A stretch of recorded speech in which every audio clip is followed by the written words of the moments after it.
This is Yvonne Strahovski, and you're listening to Chuck vs. Podcast. Hi, my name is Graham Jones, but you can call me Gray. This is my show. It's about Chuck. It's filled with interviews, the latest news, crazy co-hosts, and spoilers that'll make your day. Oh, wait, I need to go back. I host these TV nights. They used to be pretty boring, but everything changed when I found NBC's new show, Chuck. Pretty soon, my TV night got pretty crowded. Guys I didn't even know were showing up the door. Big, important guys. Really scary, nasty, get killed for hosting them guys. Next thing I know, these super episodes are downloaded into my brain, which means every moment of my life, I'm thinking about Chuck. ChuckTV.net sent their top people to protect me. That's Mel and Liz. They're pretty zany. They co-host with me now as a cover. So now I must welcome you to Chuck vs. the Podcast, the first and only podcast for NBC's Chuck. This is Gray. This is Mel. And Liz. And you're listening to Chuck vs. the Podcast, episode 4 for the beginning of April 2008. How are you guys doing? Real good. Ray, how's yourself? I'm doing great. Really excited to be back in front of the microphone. It's been a while. Yeah. It's been a while, yeah. I appreciate the patience of all of our podcast listeners. We've gotten lots of emails saying, love your podcast. We haven't had any emails saying, where are you? So we appreciate your patience, and we're back. We are back. Yeah, and I actually met my first podcast listener this week, Nick from Toronto. I want to give a shout out to Nick. He came over to my place, and I hope he can come to my Chuck Nights in the fall. Very cool. Hey, Nick. Hey, Nick. Yep, actually a little bit of an open invitation. Now, I don't want to make this too open because I can only fit so many people in my apartment. But if you are in Toronto and you want to come out to my Chuck Nights in the fall, keep that in mind. You can email me, and hopefully we'll have a really good time. And we want to put out a call for votes. So we want to apologize. We didn't put out an episode in March, and that hurt our ratings a little bit. We do want to please ask for your votes because it does keep our podcast on people's minds and get people's minds on Chuck. We did great in January and February, and I'm sure we'll be doing a lot better as we get more news and more podcasts out. Yes, absolutely. And on that note, our next podcast probably will be the first week of May, which will tie actually quite nicely with when Chuck starts shooting in May, and then we're going to have a lot more spoilers, we're going to have more interview opportunities, and just more Chuckness going on. That's right. The show does resume shooting for the season 2. They're calling it the pilot episode for season 2. They're going to start filming that in May. So stay tuned. We should have some goodies for you our next podcast. And you were saying there's going to be something different about the pilot-ish thing for season 2. Well, Josh Schwartz said at Paleyfest that the plan is to kind of own up to the fact that they've been off the air for several months at that point. So they're going to sort of reset. They're going to have bring in some new characters and new villains and things like that. So basically, they're going to acknowledge that the audience is smart and the show has been off the air for, goodness, by September, it will have been 9 months, 10 months. So they're going to acknowledge that and kind of use it to their advantage to kind of relaunch the show. They did say, however, that they're not going to go back and change anything. The episodes that we've seen so far, that history is going to stay intact. They're just going to kind of relaunch from that point. Well, that's great. And we're going to learn more about that in the really exciting Paleyfest interview, which is going to come up towards the end of the show. That's right. Our girl Roz was there, and she filed a report for us. That's pretty darn cool. Yeah. And so on to our news items. We actually have quite a few. Firstly, Chuck was a big part of Comic-Con last year, and it's been announced that they will be at Comic-Con in San Diego in July. Do you have any more details about that? Yeah, the Comic-Con comes up in the end of July. Chuck plans to be there. We hope to be able to be there and cover it. Mel and I are making plans to go. It's going to be in San Diego at the convention center there, and we're really looking forward to it. I know I am. I sure am, yeah. Yeah. I actually have 2 weeks off at the end of July, and there's an outside chance that the TV show that I'm working for right now might be shooting at Comic-Con because, of course, it's a documentary series on comic book authors. Mm-hmm. So I would love to be there. Never been to Comic-Con, and I would love to be there. So hopefully I'll see you guys and see some listeners and see some Chuckness. It should be a good time.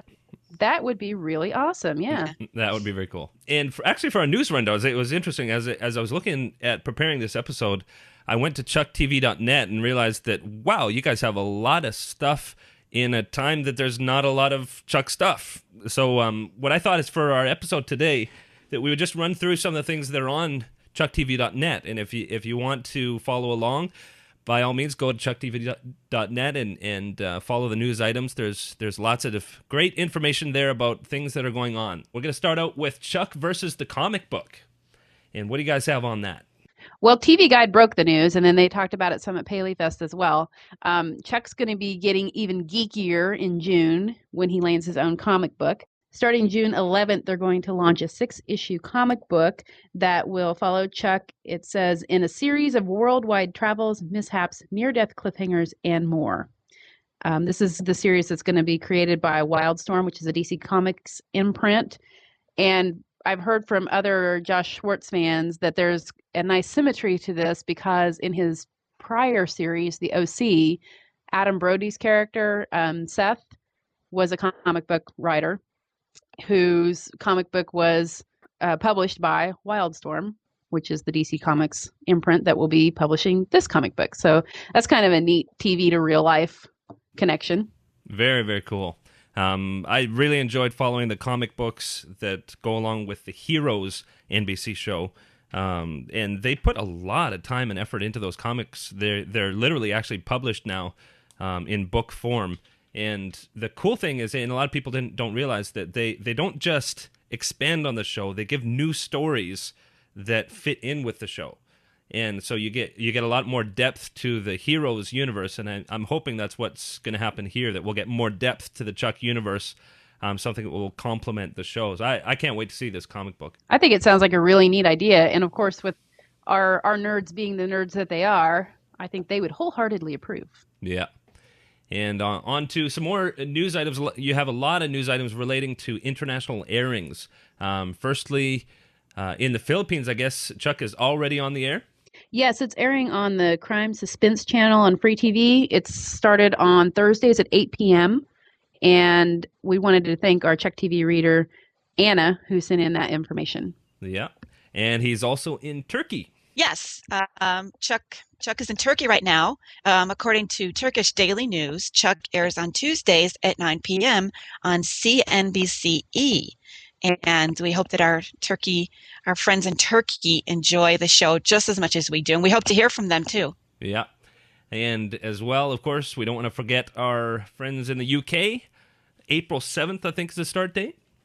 Yeah, Chuck will premiere on Virgin One in the United Kingdom, and that'll be on Monday, April 7th at 10 p.m. And we want to thank ChuckTV.net reader Daniel for the heads up on that one.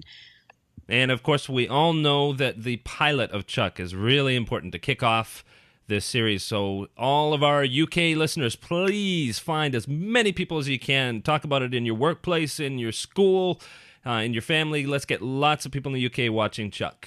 Also, another new thing on the site, which you can do, and I didn't see an end date for this, but you want to do this right away if you can. Something about voting for Zach and Yvonne at TV Guide. Yeah, TV Guide's running their Sexiest Stars of 2008 poll, and this actually ends on April 4th, which is the Friday after this podcast premieres. So make sure you get right over there. Zach is up for Sexiest Nerd, and Yvonne is up for Sexiest Sci-Fi Gal. So make sure you get over there and vote. I believe you can vote as many times as you want. So vote early, vote often. Vote as many times as you want. That's right. And there's some other news items. I don't know how much detail we want to go into, but in particular, the IGN interview, we'll talk about a little bit in the spoilers section of the show. And do you have anything you want to say about anything else that's going on your site? Entertainment Weekly ranked John Casey and Sarah Walker number 4 on their list of 17 awesome bodyguards. The blurb says protectors are Adam Baldwin and Yvonne Strahovski. The two of them are polar opposites. One's a classic alpha male and the other's a super hot babe. They protect Zachary Levi, who is Chuck, and thanks to a college roommate who may or may not be his friend, he's got top secret government files logged in his noggin. And also interesting to note is that Adam Baldwin also clocks in at number 3 on their list for his role as Ricky Linderman in My Bodyguard. So Adam is number 3 and number 4 on the list of 17 most awesome bodyguards. Very cool. Anything else of note in either of you two sites? Of course, you guys also run YvonneStrahovski.net. Yvonne was recently at the details party, and we have some really beautiful pictures of her that were taken there, both on chucktv.net and yvonnestrahovski.net. And get on over there and take a look at them. She's just stunning. This woman is so classy. Whenever she goes anywhere, she always looks A+. She really is gorgeous. And I've heard from those that were at Paleyfest that she's even more beautiful in person. So Very, very cool. Well, without further ado, we're going to actually go to our Paleyfest interview. Sounds like it was a lot of fun to be there. We had a very faithful reporter on the scene, and Mel got a chance to talk to her.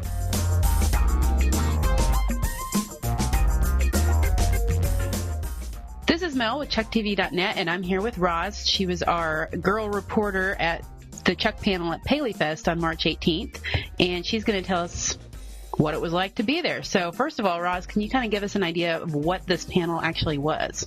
Okay. The way they're structured is you're sitting in a very nice old-fashioned movie theater in the middle of Hollywood, and it's you and 850 other people who love your show.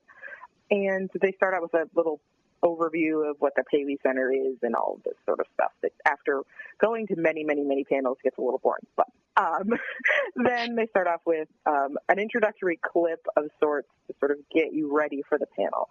And the one for Chuck's was a 3 or 4 minute clip of Get Smart from a pilot where they introduced the cone of silence. And what the clips do is they just sort of set the mood and some of the tone for what you're about to see for the next hour and a half, hour and 45 minutes, depending on how long the panel runs. So the clip that they showed wasn't actually from Chuck. It was from Get Smart. That's before. They show something before to sort of get you ready for what you're about to do. And then so the Chuck panel had Pat Mitchell, who's the director of the Paley Center, come out and introduce the panel. She had a quick joke about the panel the night before, which included some sort of X-rated material that will require some sort of parental advisory consent when you go to the Paley Center if you want to watch the panel from Monday, which was Judd Apatow.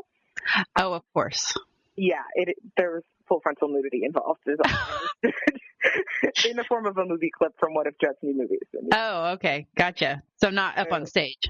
No, not up on stage. But the poor guy who had done the scene in the movie is in the room and got very embarrassed because I kept talking about it. Whew. Tough act to follow for Chuck. Yeah, it was a little hard. So Pat Mitchell introduces the moderator for the panel, which was Damon Lindelof, who's the executive producer of Lost. Yay! And so he does a little thing talking about the show. He brings out Josh Schwartz for a minute. Josh introduces the clip, the montage package that they put together.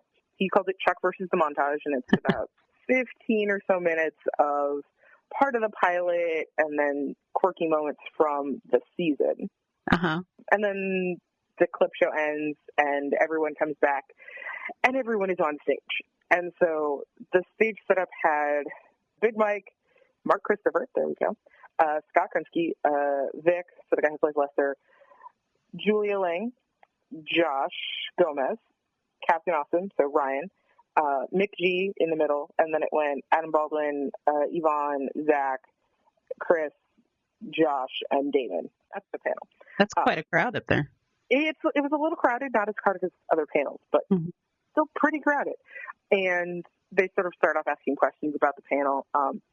Damon had this sort of very James Lipton vibe going. That's what he was striving to do all night long. So he had blue cards. From inside the actor studio. Uh-huh. And at the end of the panel, he actually asked everyone who was there one of the questions from the Proust survey that I love those. So everyone got asked that question, and then I think it was Yvonne, Zach, and Josh, I think it was, had different questions because he obviously didn't have enough questions for everyone that was on stage. Mm-hmm. And he was sort of a free flow moderator, so he asked a couple of questions, let the cast talk a lot, and then would sort of interrupt when he had something on a blue card that sort of segued nicely in. So there was some talk of Zach and his big beard that everyone has seen by now, into a question And he was like, no, this is not a Jesus beard.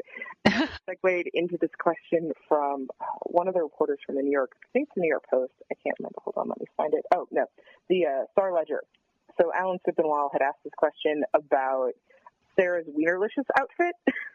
Oh, that went into the, I'm going to ask you a question about, it was like Jews in Poland, and I can read the question, but it's just so out there, but we all just start cracking up. Because Josh Schwartz, of course, is Jewish. Yes, and Josh so Schwartz is Jewish, and there was something about Seth Cohen in the mix, so his previous Jewish archetypal character and Chuck Bartowski together, and some sort of, Jewish assimilation, dominance, It went somewhere, and you can find the exact question from one of the guys at the Futon Critic has been doing reviews of all of the Paley Center events that relate to TV, most of them, and he has the exact quote. So if anyone ever wants to go look, where you go. We've linked to that on chucktv.net, so you can go over to thefutoncritic.com and read. I believe it's a almost minute by minute report of the panel. So and that's a lot of fun to read. Yeah, as much as can be recapped, because these panels are really, they're all sorts of crazy, and I applaud the guys at the Futon Critic for actually going back and getting this done, because it makes trying to remember what happened so much easier, because if you're in the audience and you just start laughing, you miss something, and it's nice to have it again when you're back there. And with this crowd, it seems like you'd be laughing quite a bit. I mean, once Zach and Josh get going, especially. Yeah, and it was really awkward to have Adam and McGee and Ryan in between them. So there's all this sort of, like, Josh started looking over and Zach started looking over, and they were talking over each other. And the other fun part is that actually Ryan and Josh Gomez started going at it a lot. Oh, fun. So they were just quipping all the time, and I can't even remember all of them. But there's plenty of moments where Josh and Ryan just start quipping about Ellie and then about other things, and just sit there and go, okay. And we should note that Sarah Lancaster, who plays Ellie, the other half of the awesome couple, was sick, and so she was not at the panel.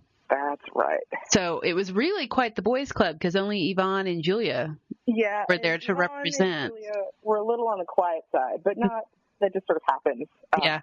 Especially with the size of the panel. The guys who were in the Nerd Herd also sort of were a little more quiet than everybody else. So it was hard to hear stuff from Mark Christopher and Scott and Vic, but they were still there. And they had awesome moments in between. That's cool. So tell us some of the scoop that came out of the panel. Oh, gosh, now I'm going to use that Futon Critic for the handy-dandy. What did I forget? It's been a week. There was talk of season 2 and sort of where they're starting, and that they're doing a reset of reminding people why everything's here, but they're not going to, so it's a reset to sort of get the story started again, not in terms of what happened, and they're not going to do any sort of retcon and screw with something that happened last season, because people notice that. Right. And they start filming, I think Josh Schwartz called it the pilot for season 2. They're going to start filming that in May, aren't they? Yes. The writers are already back in the room breaking season 2, and I think they're going back to work at the beginning of May. Awesome. A lot of different shows are starting different weeks, and like way too many Paley panels to remember who's starting when. But, yeah, I think they're starting at the end of May. That'll be great. I like that it kind of gives them a lot of time to get season 2 laid out so that they have a really good plan for where they're going, and they've got time to execute it, not just plan it out, but execute it. So exactly. So there's lots of time for the writers to work and get most of season 2 broken before you start filming it, because then if you know where the story's going, it helps inform how you shoot. I heard that Josh and Chris each had were each vying for their own special guest star for the premiere. Yes, there was talk of Jean-Claude Van Damme and, I'm going to draw a blank on who the other one was. Dolph Lundgren was the other one. Yes, okay. From Rocky IV. I've never seen Rocky. So. Oh, heresy. So they each had those, and that was just entertaining, because we're sitting there well in the audience going, what? We can't help but laugh, because they started talking about Jean-Claude Van Damme and movies, which is just entertaining by itself. Let's see, Adam Baldwin was being quite the jokester all night long, too. He likes to make jokes, and that was fun, and he deadpans, he's really good at deadpan humor. And that came across really, really well with everybody else in the room. He also got a huge round of applause for all of the people who loved Firefly. So there was lots of love. Ryan tries not to say awesome as much now. That was one of the fan questions that did have me sort of laughing. Mm-hmm. Because he said it maybe a dozen times or so during the panel, and then somebody asks the question and trying to say, no, I'm trying not to say it as much. And I try and say, I think you're outstanding or something else that I cannot remember right now.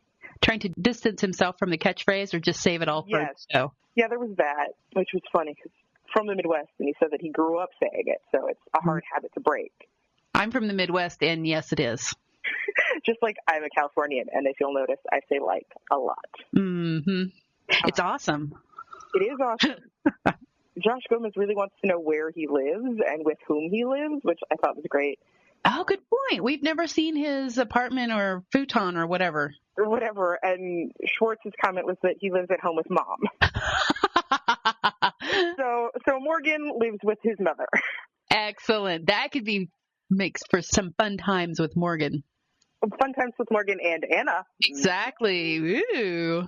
Since we already saw Anna's parents. I believe that they revealed some of the original information for Chuck when they were first breaking it out, and then in the original pilot, there were two girlfriends, or there was Sarah, and so there's the girl that he got dumped for by Bryce.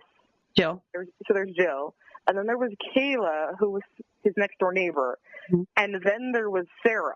And so there were three women, and it didn't play right, according to Josh and Chris when they tested it and were watching, and they went, "That's a lot of girls for a nerd."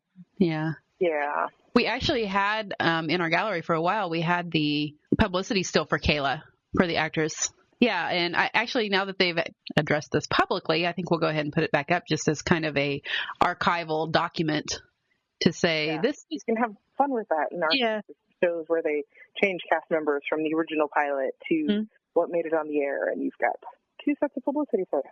Exactly. It's interesting to see what changes between a pilot and the show going on the air. Yeah. Now, the original title for Chuck was also mentioned, right? Yes. The original title was supposed to be Scenario 5, which sounds a little dorky and geeky, which was another source of conversation during the panel. And that was from McG. So McG commented that Joss Whedon was a geek and J.J. Abrams was a nerd. And it got some sort of reaction from the crowd that I couldn't quite tell what was what, but it was said. Interesting. They're going to end up writing their own dictionary definition of geek and nerd by the time the show's over. I'm sure, just because it's such a part of the show and what it's about. Mm-hmm. As much as it's about the action, it's also about the office environment and all of the nerdiness that comes with working at a place like the Bymore. And just sort of, I think it was Josh who said something about how much he enjoys watching Casey go full into being part of the Bymore staff now, and just how much he's dedicated to sales. And oh my gosh, he is. It was the funniest comment about Casey as a character, and how much he's sort of, if he's doing something, he's going to do it all out. So when he's working at the Bymore, he's so in tune with what he needs to do to make a sale or something along those lines that he's just intently, that's what Casey's going to focus on right now. And 5 minutes later, if he has to go do something spy-related, he's going to focus on that. I love that about his character, that he is so focused on whatever the task at hand might be. Yeah, so that was really funny to hear in the middle of a panel. Mm-hmm. That you don't necessarily get to see a lot, or you don't think a lot about when you're just watching the show.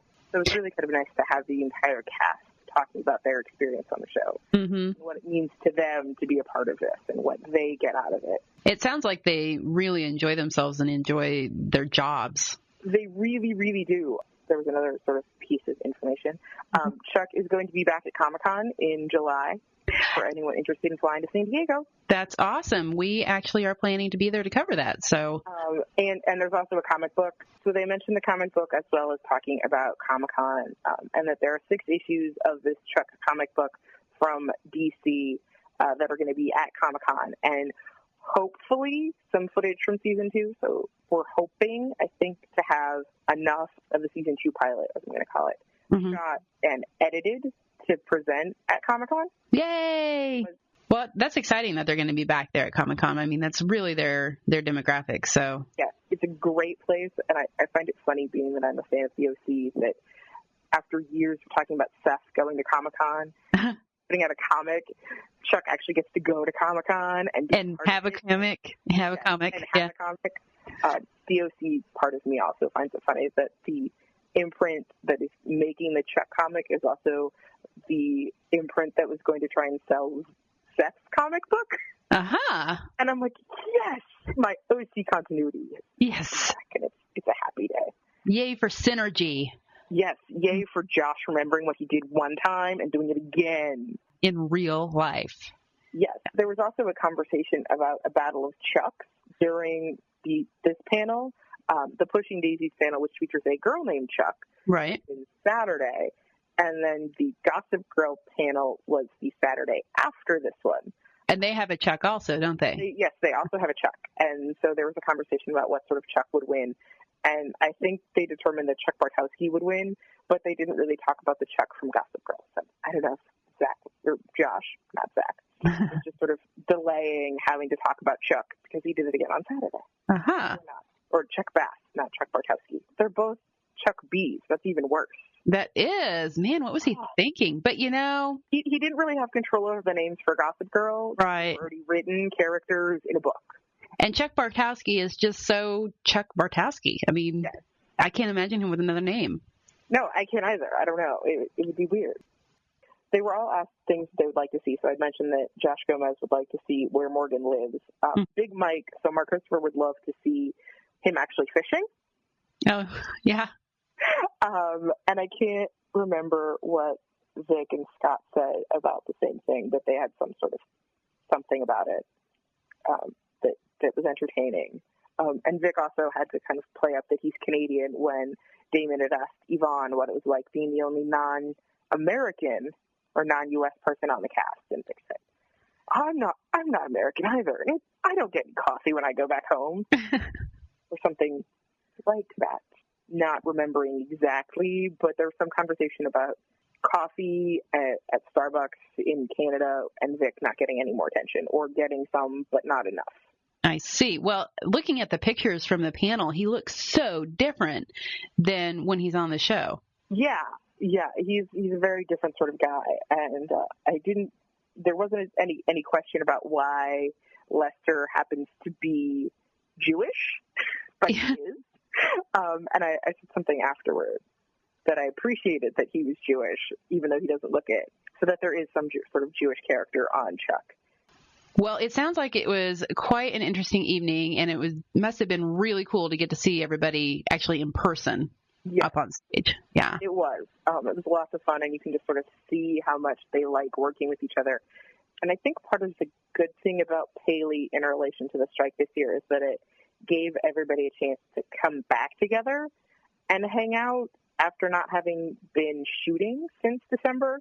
See each other again to sort of get ready for May when they start doing everything all over again. Well, that's really cool. And I think we're all just a little bit jealous that you got to see Zach and Yvonne and Adam and the whole crew. But thanks a lot for sharing it with us. Oh, it was no problem. Yeah. It was a nice thing to do because I was already there. For our listeners, we've got more information and a bunch of photos posted at chucktv.net. And those people that are watching the enhanced podcast should have been seeing photos from the panel during this entire conversation with Roz. So we hope you enjoyed it, and we look forward to bringing you more reports like this from, Comic-Con in July.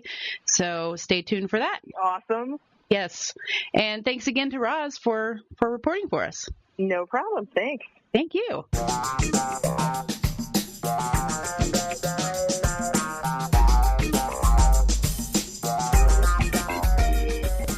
So, Mel and Liz, what do you think about that Paleyfest? It sounds like that panel was high energy and quite entertaining. I mean, to see Adam and Zach and Josh and Ryan McPartlin, who doesn't really come across as quite a jokester on the show. Apparently, in real life, he does hold his own with our other entertainers up there. So. Yeah. Apparently, he and Joshua Gomez just tore the place up. Just the two of them. Now, why do I not find that surprising? It seems like you get any two of those in one room and you're going to have that happen. And And to have a panel like that, I mean, how many people were actually on the panel? Something like 13 or 14. It was quite a crowd. I've never seen a panel quite that big before, so I'm sure it was a blast. Yeah. From everything that I read too, it was the biggest hit out of everybody that was at Paley. All that anybody could talk about was the Chuck panel. Again, doesn't surprise me very much. Well, no, but we might be a little bit biased. That's true. Anyway, we're going to move right along to listener emails. We actually have quite a few, of course, because it's been a few weeks since we put up the podcast. And wow, again, I got to say, I'm so impressed with where everybody's writing from. I mean, we got an email from Argentina, we got one from Chile, we got from Switzerland, we got one from France, and literally all over the world, even places that Chuck isn't airing yet. We're getting emails from people listening to the podcast. So we definitely want to shout out to everybody who's sent in. And I if I miss your name, we do appreciate your email. But I think we were able to gather all the emails together. I want to say hi to Manuel from Argentina, Buenos Aires. I've actually been to Buenos Aires before. Beautiful city. But he's 20 years old. He's a huge fan of Chuck. He loves the show. And Manuel was asking if we could share our theories about the show or character story. First of all, actually, he had a really good question. Do we think that we'll get to know more about Jill? Jill, of course, being the girlfriend of Chuck's who Bryce stole away from him. What do you guys think about Jill? Well, I hope we do get to see her again because she sounds like an intriguing character. If she had kept Chuck's fancy for so long after they actually broke up, she must have been really something. Yeah, and my thinking is that they give a lot of references to Jill, like in a lot of episodes, and I think there's too many references for them not to address that character. True. Maybe we never meet Jill, but I'm sure we're gonna get to know more about Jill. Mm-hmm. Do you think maybe Jill was involved with the CIA or something? Well, I think it's quite possible, and I think it looks like they were keeping tabs on Chuck even before Bryce met him, because his file went back quite a way. So, good point. It could very well be. Maybe she was even an earlier operative. Yeah. So that was a very good question. He also asked about whether we're going to be hearing more about Harry Tang. I sure hope so. I think that was a great character. He was an awesome character, but he's on the beach in Hawaii drinking pina coladas now. So does he even want to come back to the Buy More? I don't know. It'd be fun to have an episode where, the Chuck team has to go there and they meet up with him somehow. That would be funny. Oh, yeah. And wasn't his cover story when they got him out that they were taking him for training or something? Yeah. Or that he was being recruited to be an agent, and who knows how far they took that story, but he could certainly foul up some actual spy mission if he thought he was an operative. Yeah, that actually has the trimmings for a pretty good Chuck episode. Yeah, it really does.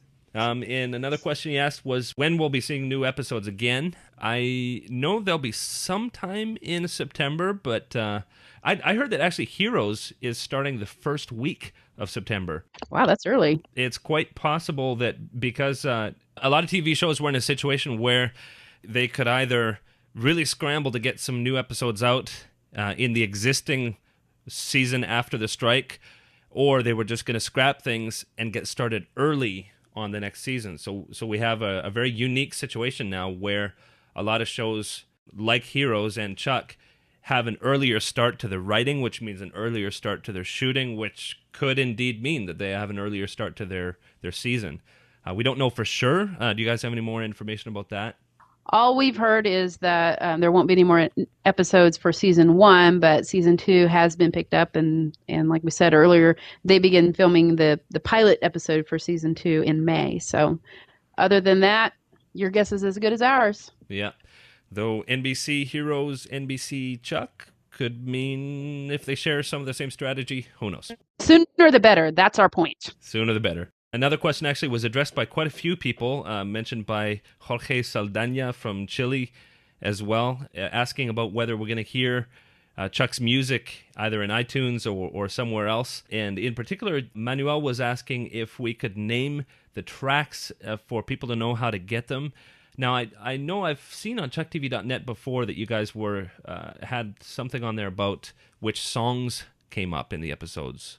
Right. Those are the songs that they source from other artists, not the instrumental tracks that Tim and his crew create for the episodes. So If you mean the actual lyrical tracks, then we do have lists of those at chucktv.net. But the instrumental stuff, I don't know. I actually heard from Tim Jones, the music composer from Chuck, and he said it's not likely that they'll put out any of the soundtrack incidental music, though it's not impossible. And definitely, if you want to write into NBC and request it, there's, basically, they're in the money business. If they think that there's an audience for it, it's quite possible that they could release it. At this point, there hasn't been enough interest shown, but that could change. So by all means, contact NBC and let them know that you're interested. I love the music. I think Tim does an amazing job. He does. Hey, I'd buy it. Yeah. And if you would too, maybe it'll happen. But moving right along, Liz, you wanted to read an email from Alec Towns. Yes, Alec, he would like to know, he says at the end of Chuck versus the Marlin, it is said something like more Chuck coming soon. Does that mean he wants to know if we'll be seeing a few more episodes for this season? And of course, we know that's Ixnade. He also says, I remember reading that Chuck was filmed in a CompUSA for the Buy More. So with CompUSA closing down, does that mean we could see a change in the set for the Buy More? I don't think we'll see a set change because I believe what happened was they used CompUSA as a stand-in for the Buy More in the pilot episode. And then once the show got picked up, they actually built their own set on a soundstage rather than, kind of outsourcing. So I think, the Buy More that we'll see in season 2 will be the one we've grown to know and love in season 1. Yeah, I would agree. Especially big network shows like this, they always build sets for these kinds of things. So I doubt. I mean, maybe they use exteriors from the CompUSA, which they could do exteriors really anywhere. Just throw up a sign. Mm-hmm. So I don't think it's going to change a whole lot. I doubt it. And Jorge Saldaña from Chile. I've actually been to Chile as well, to Santiago. Want to shout out to Jorge. He wanted to ask about the CD from the show, but he also mentioned that both Liz and Mel are pretty. As we know. Thanks. Oh, that's so sweet. Thank you, Jorge. You know what? I wanted to also mention that picture that you see whenever you pull up the podcast, yeah, that's pretty much how I look all the time. Yeah, actually, she looks like that Andy Warhol colored look. Yeah, with the constant, perpetual look of terror on my face. The little. I forgot to mention that Manuel said that Gray is pretty. Sorry, Liz. Yes. Oh, Gray, you got your first pretty. I got my first pretty comment. Don't have to go too far on that one. And Mel has a message from Switzerland. That's right. Martina from Switzerland emailed in and said, "Hi, Gray, Mel, and Liz. You're all very, very pretty." So we got two varies on that one. She said, "I've accepted your briefing," and this is from our last podcast, "and I'm hereby sending in my Czech versus Switzerland banner. I hope you've received a lot of other mail with graphics to show in the enhanced podcast. I love that feature, by the way. It adds a special note to the podcast, and I can look at all the pretty pics while listening to you guys on my way to the office. I've also noticed the little iPod your nerd herder is carrying in the header pic. So cute," which I agree. That was a little touch added by our very own Gray, and I think it's adorable. It is cute. But as far as Martina, your banner that you sent in, I did receive it, but I have to apologize. While we were getting our material together about what we wanted to talk about on this podcast, I realized that we never posted it at chucktv.net, and that's my fault. This last month has been Mel versus the research paper, and the research paper is winning.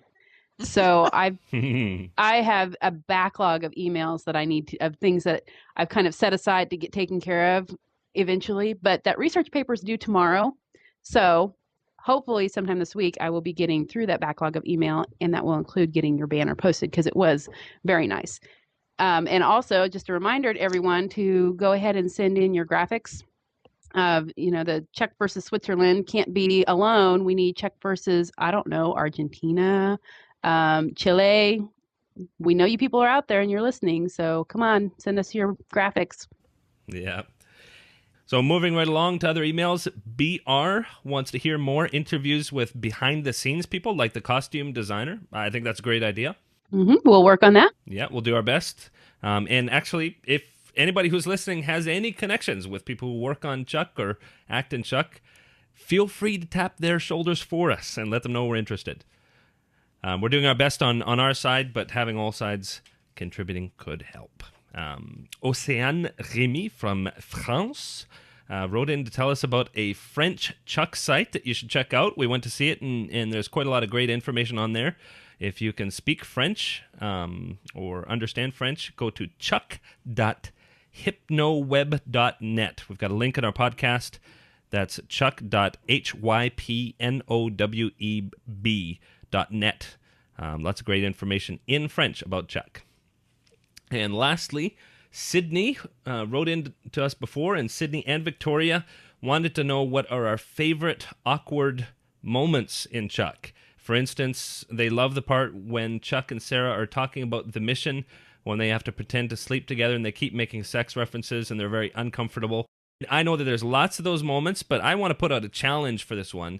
What are your favorite awkward moments? We all have them all, and even favorite moments in general. But let us know which are the ones that you love the most. Hopefully that'll give us some great content for our next podcast. And as they're signing off, they say they have to compete with the infamous Dora the Explorer. We've got a little rivalry going on. And so Sydney and Victoria say that Liz and Mel, you're both very pretty. Aww. Thank you, Sydney and Victoria. Yeah, so you guys have a real fan base building. We do. I'm telling you, those bumper stickers are starting to look better and better. Yeah. Well, you know what, though? This means we can never leave the house without our hair done and our makeup on. I know. Yeah. We'll have to get a whole new look, sunglasses and all. Yeah, big hats. Yeah. Yep. So next up is spoilers. If you don't want to hear spoilers, you can turn the podcast off now. Thanks for listening. And we're moving into our spoilers section.